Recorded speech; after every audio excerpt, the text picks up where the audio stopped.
Thank you, Devon. The most dangerous dispute in the history of the relations between America and the Soviet Union is known as the Cuban Missile Crisis.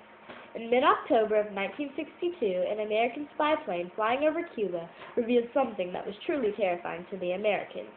Just 90 miles from the U.S. shore near Florida, the Soviets were in the process of creating a number of launch sites that would be used for launching nuclear missiles. If put into effect, these missiles may have reached U.S. territory within minutes.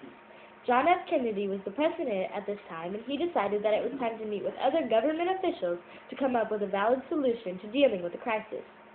It was released to media that they originally planned to invade Cuba and bomb the launch sites.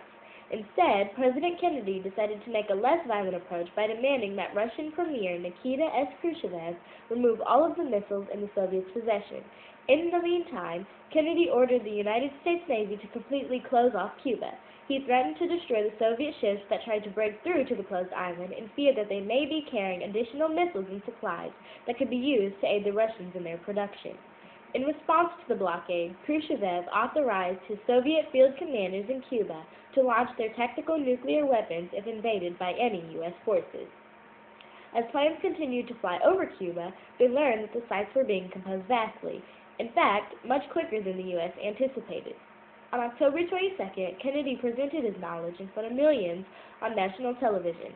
Soon, it became a policy that the U.S. would regard any nuclear missile launched by Cuba against any nation in the Western Hemisphere, and the U.S. would then return with a nuclear attack on the Soviet Union. As the world watched, two superpowers fought.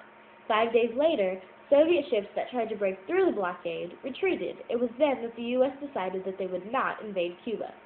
Khrushchev agreed to remove all the missiles that were owned by the Soviets, and the two superpowers began working together to establish a positive relationship.